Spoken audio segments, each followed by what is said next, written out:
Hey everyone, welcome back to the Successful Lead Generating Coaches Show. My name is Arfan and I'm here with a special guest today for interview. I have Cam Snow with me. Cam, how's it going today, brother? It's going good, man. Thanks for having me here. Yeah, awesome. Very cool. I'm excited to have Cam here. I connected with Cam too many years to remember because it was during COVID and it was that unique time where months were years and years were decades. So I feel like I've known him for for quite a while now, although it's been a few years. Man, that's And so what true. really attracted me to you when I first came into contact is you were naturally just a very gifted storyteller. Your posts were very captivating. Everything you wrote was like, whoa, man, this guy actually knows how to share his heart and not just write something for fluff. And I was really Mm, attracted to that. Then I got to know you a bit. I actually met you in person, hear you speak on stage, and I'm yeah. super excited for our topic today, which we're going to be talking about unmasking your message, how Mm. storytelling creates resonance and revenue. And I love this so much Ooh. because it's a really powerful a tool to have, an arsenal, a technique, so to say, a way of actually just being, which is going to allow us as coaches to be able to communicate with our audience in a really powerful way. So I'm excited to get a refresher on this because I know I've been in your world for a bit, heard you speak on Hmm. stage and got a little glimpse of this. So I'm excited to dive in more. And Yeah. so a bit about Cam. So from what Mm. I know about you and what we talked about is that you're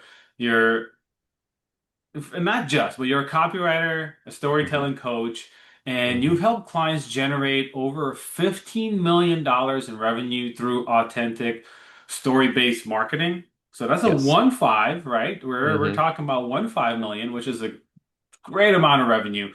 And with your background in political advertising and nearly a decade in the online industry, so I know you're now focusing on helping coaches and consultants really Hmm. work towards crafting resonant messages that really builds trust, drives sales, and aligns with who they are. But I want Yeah. you to kind of tell us from your own words, what got you in this seat right now? Sum it up for us in a quick 2, 3 minutes if you Mm. could. Yeah. That's a great question. Um, I would say that what kind of brought me here in terms of like the career trajectory is I did spend 6 years in politics, and we can go deep on that if we want. Um, Left, kind of began a journey of kind of figuring out who am I, and then came into the online marketing space. And in that space, it's been a kind of fertile soil for growing um, a, a a more clarified skill set and Mhm. clarified mission and purpose around storytelling, and specifically for women entrepreneurs, women female coaches, and consultants. Um, and there's a lot of different directions we can go in terms of exploring like how that came about and what the work is, but Yeah. fundamentally the the marketer in me and the coach in me are working together now for the first time in my career, and Love that's that. kind of what brings us to this concept of unmasking your message, actually. Yeah, I love that. So just share a little bit about your journey, because like you made a pivot essentially from I think I caught Yeah. a little bit what you're saying there was that you were with political advertising. You said you did that for 6 years, Professionally, I did it for professionally for six six years, years. but I grew up in the Gotcha. industry. Grew up in the industry, Yeah. and then you went through a journey where you asked the question, "Who am I?" Hmm. And you dove Yeah. deep and found yourself, and then from there you pivoted into coaching entrepreneurs on storytelling, where we are Yeah, now. let's unpack it, because there's that question right there, who am I, is a question I don't think you ever stop asking. And as I've gotten older, I've become less attached to the answer. As of just Hmm. my faith and my relationship with God has changed and deepened into understanding that what I would have conceived of, this is my identity 10 years ago, like this is who I am, um, Hmm. was really a collection of activities that I would do, right? Like, who are you? Oh, well, I play guitar, right? Or Gotcha. I write stories, right? Those are things that I do, but it's just a reflection of who I am. And it's part of the growth process, I think, to come into closer contact with who you actually are, which is not the most comfortable journey. which is why I Hmm. think a lot of people don't ask the question on the level that you have to. Um, so when, referencing the political world, that was like the first time that I began asking that question. And Hmm. I was, let's see, this is like 2016 that I left the industry. Yeah. And so I'd been working in there for 6 years. And I was like, you know, I have an opportunity here to work in the internet marketing industry. Kind of came out of nowhere. I was following this Hmm. guy online and started seeing some of his journey and what he was talking about. And I was sitting on the couch with Carla, my wife. This is like 2015, 2016. And I'm like, wouldn't it be crazy if I applied for this job that he just posted? And like, as I'm saying it, like the idea to apply for the job didn't even occur to me. It was just like, that would be something nice. Because I was so practiced in having desires of what I actually like, what my soul really wanted, and just discounting them and not taking action. Hmm. And Carla gave me one of those looks and probably a pep talk as well, to be honest. That kind of was like, yeah, I should let me just do it. Let me just apply. And I got the job and I felt joy and excitement. And Hmm. I had moved through probably 6 different jobs in the political sector. And each one to me was just a job. And I didn't Ah, I know see. what joy and your work felt like until I left that industry. Because when I left the industry, I also left my community of origin. Hmm. And it was a really Hmm. significant move that I didn't really understand at the time. Because, like I said, I grew up in politics. So my dad worked in the political consulting industry. Hmm. And I actually worked at the same office as him for a couple of years at one point. And then a lot of the people that went to our church were also very politically active. So I was steeped in politics and church from the very beginning, and so the two were very closely knit for me. So when I stepped out on my own, I had never made friends with somebody who was not a conservative Christian, and I was almost Oh, 25 okay. years old. I'd never Wow. been friends with somebody who didn't look, believe, talk, and sound like me, largely. Hmm. Um, with a few notable exceptions, most of my friends and community was like white Yeah. and Christian.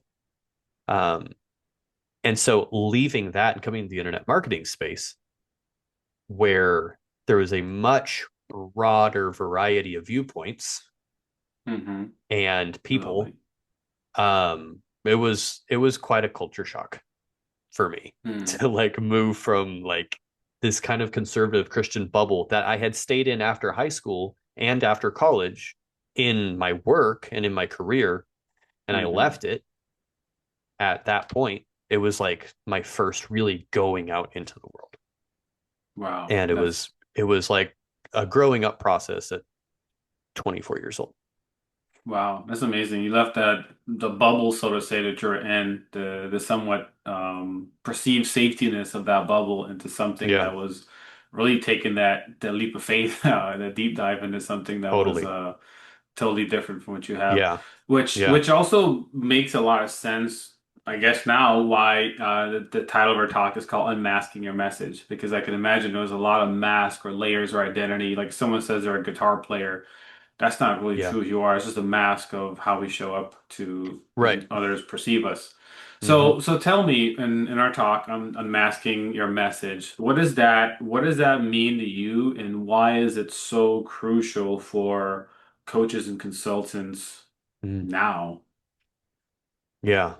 Yeah. I want to give some context to the phrase unmasking your message as well, because you brought up a really good point of like, being a guitar player is a mask.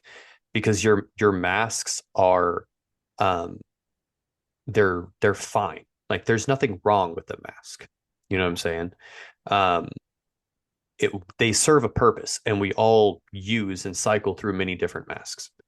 And that's fine. The problem becomes when you confuse who you actually are at the core, the imago Dei, the image of God in you. That is your true self, and you confuse that with one of the masks that you have created. And some of the masks that are like a layer deeper than the one we just talked about is like perfectionism or the lone wolf mask. Like I'm always alone, even in a crowded room, or the martyr mask. I'm going to sacrifice myself so that others can have something. Which the martyr mask, something that I've lived with for a long time. And when I first learned about this as a mask in 2019, I was like, that's awesome that I am that benevolent and caring that I sacrifice myself so others may have something, not realizing that none of that was true. Which brings us to unmasking your message. I'll give you a little context there and we'll tie that up in a minute. Yeah. Unmasking your message, like what does that actually mean? There is a misconception that has lived in the industry and in the world for a very long time that will probably continue to live, that your message is your words. Your message, and especially when you look at like a business and a marketing context, your messaging is like the words you are saying to get people to pay attention and then take action to move along the next step in the funnel, which sounds so clinical Hmm. and like flat. Yeah.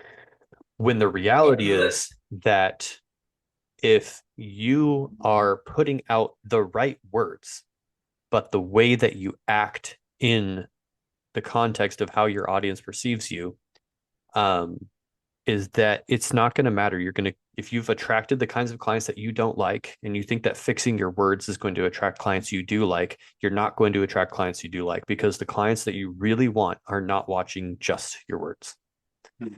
They're watching who you are.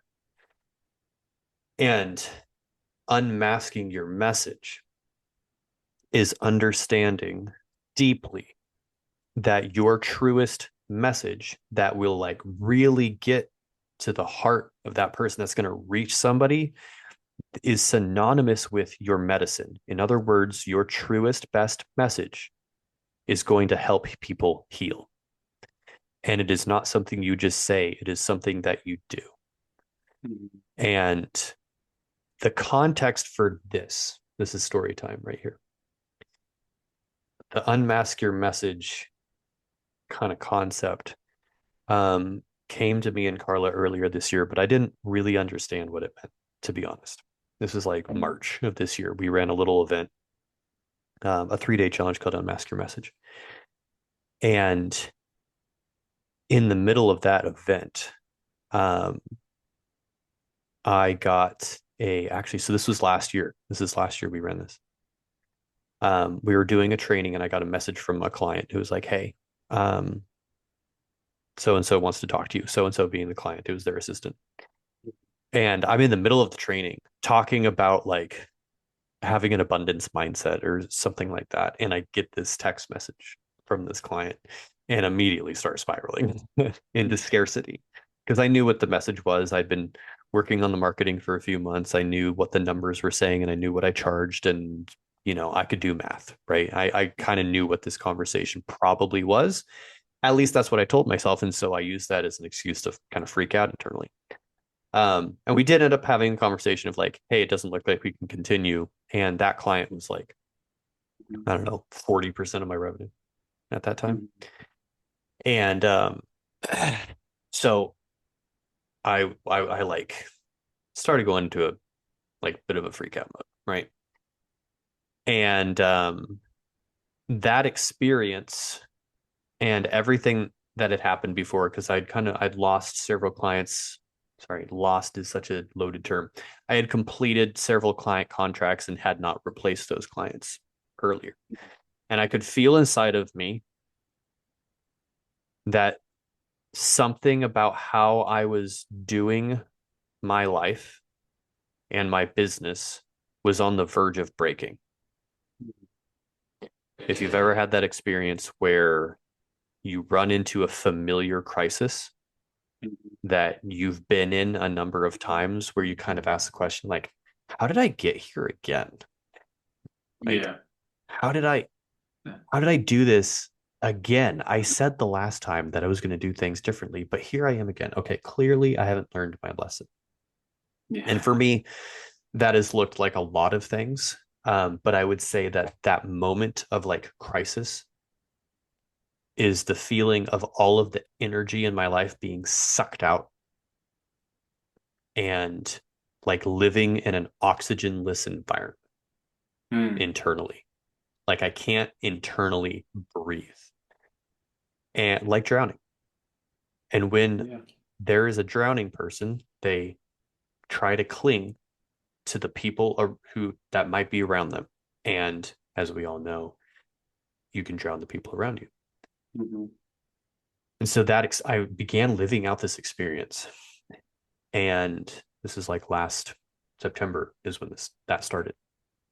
So I just completed like a year of this story that I'm telling you. And in that experience of kind of feeling like I couldn't breathe anymore, um, I went into a space where I kind of put on my blinders. I was like, I'm just going to focus on this little thing. And that little thing was like, um, let me just do what I can to take care of the kids.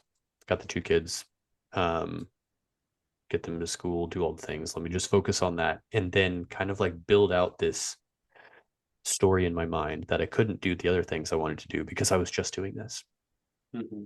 which wasn't true. And that's kind of part of the story here is that I went through an experience of reaching the breaking point of a pattern that I had been living with my entire life. And I had been running my business this way, Hmm. which is, and everybody who is running their own business can identify with this kind of mentality, but it was always about the money I didn't have.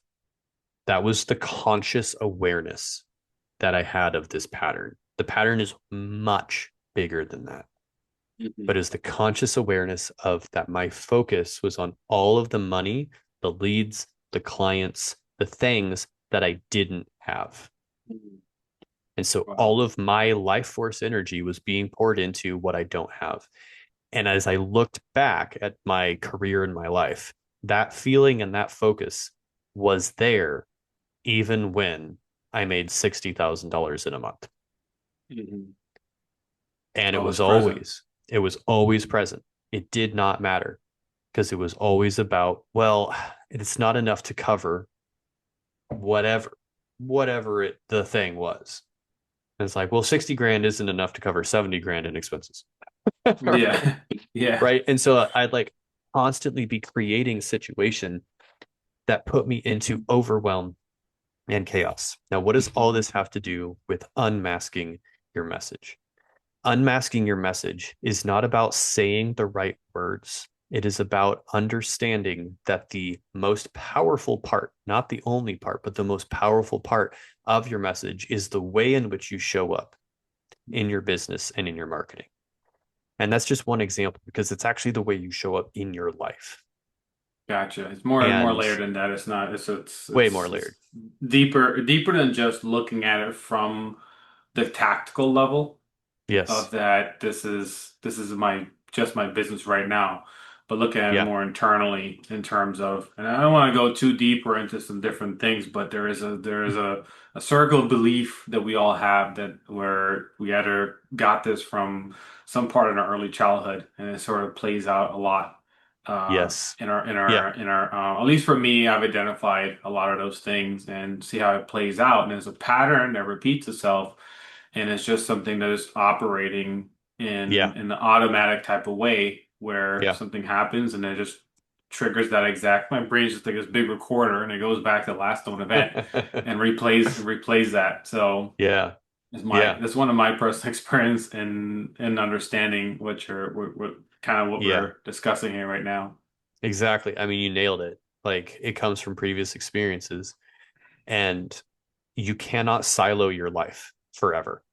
You Hmm. can silo your life. You can look at your life as like, well, the business is over here and everything stays over here and my marriage is over here and that stays over there and the kids stay over here. Like, no, it's all a mess. And you're lying to yourself when you say that you can silo it. And I know that that's true because I lied to myself for so long about how I Yeah. could silo it.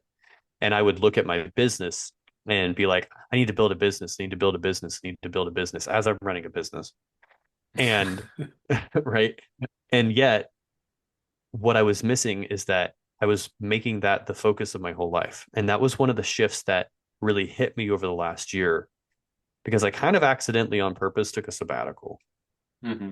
And one of those things was that having kids opened up my awareness and shifted things in such a way that I've begun to see things in my marriage, in my business, in my parenting that have been there for a very long time, but that I was unwilling to see. Hmm. And that is unmasking. That is unmasking your message, actually doing the work to understand what is this mask and why is it here.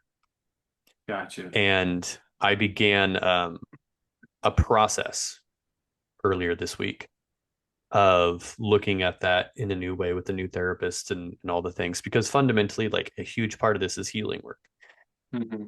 Yeah. and understanding some of my masks that have been presented here. And I was listening to this book where he talked about the story of Narcissus, which is a Greek myth, and it's where we get the word narcissism. And culturally, it's this idea of like you're just obsessed with yourself. And the Hmm. actual story is deeper than that because Narcissus has a curse placed upon him by a by someone who loved him and wanted him, and he rejected her. And she said, "May he experience the same level of unrequited love that I have." And the curse caused him that when he saw his reflection in the water and he couldn't have it, Hmm. he became frozen in staring at this image that he could never have and ultimately died of starvation because he Wow. couldn't move. And so it's this idea that like the the mask that can present in in a way that is deeply harmful to other people. Narcissism is deeply harmful. And I'm realizing parts of this, I resonate with that story of like, because the author of the book said it's more like a paralysis where you Yeah. just focus inward so much that you paralyze. And seeing, okay, let's rewind that back. If this is the mentality and the mindset that I am now seeing and how that shows up in my personal relationships and the inner workings of my business, let me think about how this insight has impacted how I have interacted with and the relationship that I have with my audience, the Hmm. relationship that I have with the people that I'm trying to serve.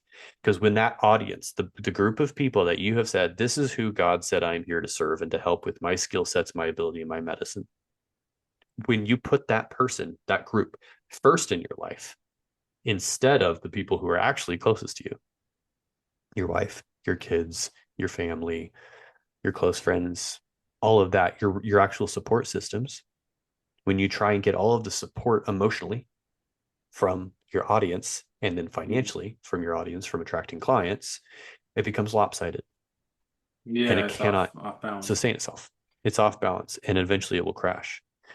So this is like the deeper way of unmasking and unmasking your message is understanding that you can grab a post template and throw it into chat gpt or claude and have it write a post for you, Yeah. or you can send the voice note, to claude and it'll write a post, and that's great. Like it can get you 80% there, maybe Mm. 70% depending on how you train it. Which I do use these tools for my copywriting.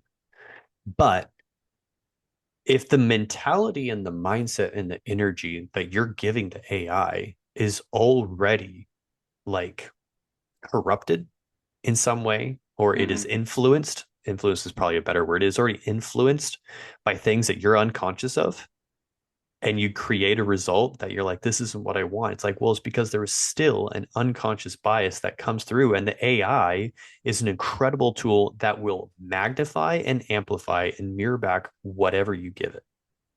Yeah, it's And very true. so it can only ever give you back what you give it. Hmm. So let's talk a little bit like some tactical, right? So audience listening Yeah. right now, they're probably Get like, you know what? tactical.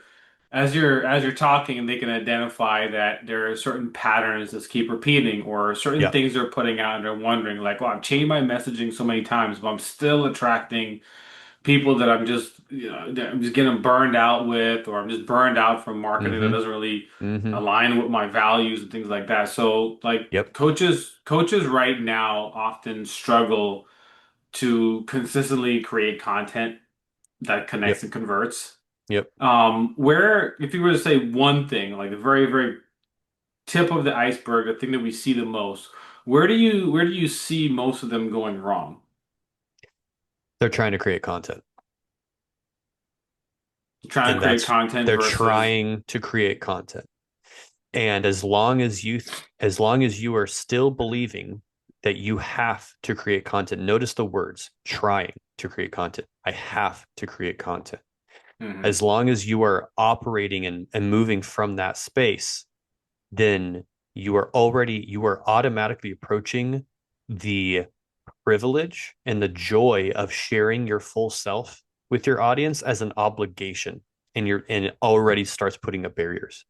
And so the process Mm. of creating content becomes so highly resistant that it is exhausting and painful.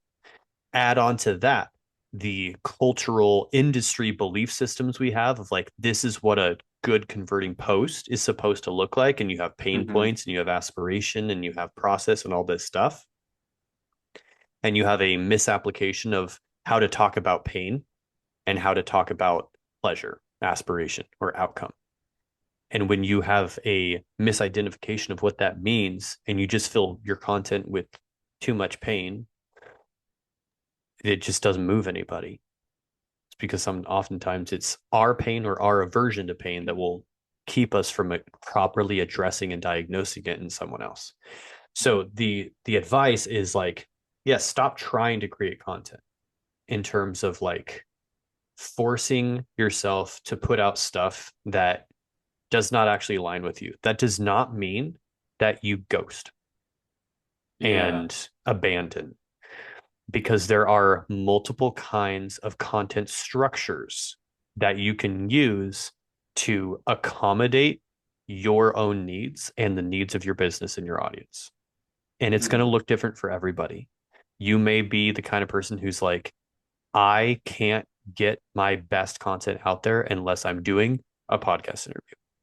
I can't get I my see. best content out there unless I batch it once a month and turn it into 100 reels or something like that. Like there are different content strategies and ways Yeah. of doing it that are going to move you differently.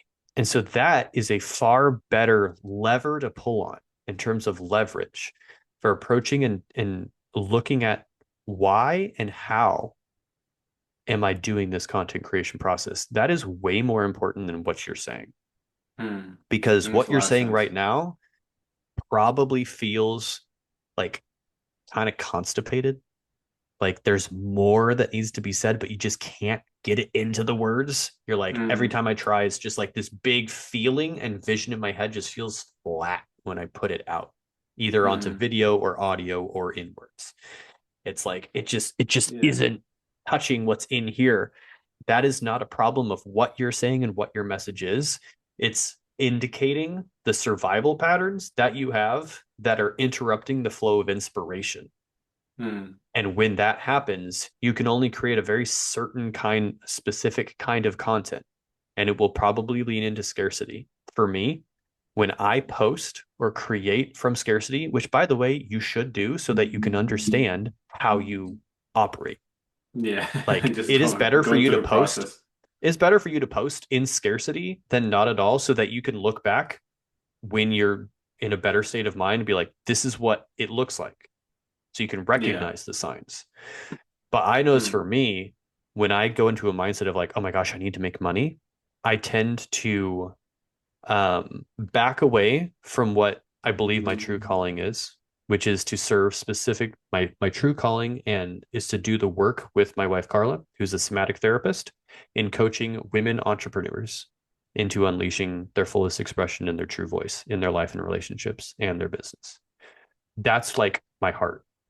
When I'm in Hmm. scarcity, I go into let me sell a copywriting offer that's very direct response driven. It's very Hmm. just like, it's a very like more kind of, I don't want to say masculine, but it's kind of a masculine energy, but it's like a wounded masculine, which is a Yeah, whole wounded masculine lot of from concepts Black. we could talk Yeah. into. Yes, wounded masculine. And I noticed, I looked at my data from like a bunch of, clients and customers over the years and found that for the most part, the clients that I have served have been like 80% women just by default of me being me. And when I go into scarcity and put out a copywriting offer, the people who buy the copywriting offer were For almost guys. 100% men. Gotcha. I Yeah, was it like, becomes very interesting. tactical. It becomes like it Super. becomes very tactical and not so much heart center. It doesn't have that emotional feel or weight to it. So Yeah, what I hear is really saying, right? When someone's really out of alignment, this is the type of marketing that quickly leads to burnout, quickly leads to exhaustion, quickly leads to like, I'm not doing this anymore. Screw this. This is totally. not worth it. It just doesn't feel aligned. So Yeah. how does story-based or storytelling or story-based marketing prevent that from happening? Yeah. Great question. Essentially, the way that story based marketing helps you prevent and kind of work with burnout is the most powerful storytelling that you can do is the one that is honest and Hmm. truthful. Perry Marshall, who is, in my mind, one of the best marketers of the 21st century, said that good copywriting, the words that we put out to sell products and services, good copywriting is really just a matter of being as honest about the details as you can be. And which is like 100% true. Like if you can get more honest about the problem, what's going on, what causes it, all that. It's Hmm. not Jedi mind tricks. Like people talk about like psychological persuasion and like the secrets of, people who built eight-figure businesses and direct Hmm. response, all this stuff. And it's like actually the secret is to like learn how to stop lying.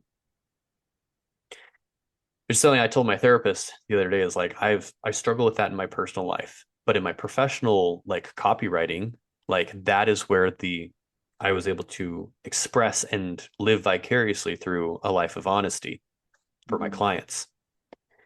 And honesty, like you can't write really good copy for your personal brand about the things that you're doing unless you have some honesty.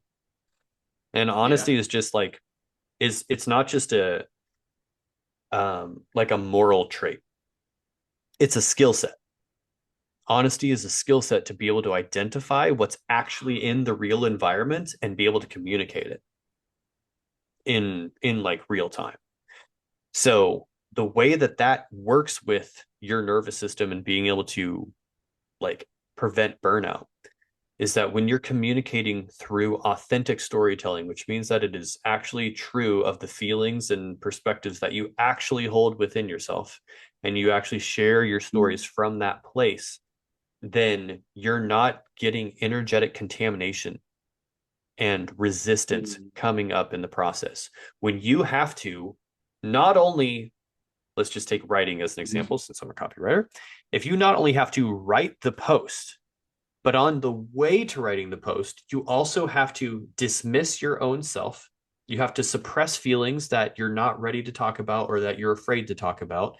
You have to put down and hold down the energy of like past versions of yourself that had similar experiences as the topic of what you want to write about that are trying to warn you that it's dangerous for some reason. You've got Hmm. all of this other stuff happening. That is how you burn out. Burnout is a poorly understood phenomenon, and like Carla could talk way more about this. Maybe we can have her on the show too, where it's just like you're trying to do something, but along the way and in the process of doing that thing, you are having to do 10 times the labor. We call it paying taxes on your energy. Hmm. You have to Yeah. like stop paying taxes on your energy. Just clean it up so that you can actually communicate more to the point. And Yeah. like storytelling is the fastest way to do that. And there's there are levels to that.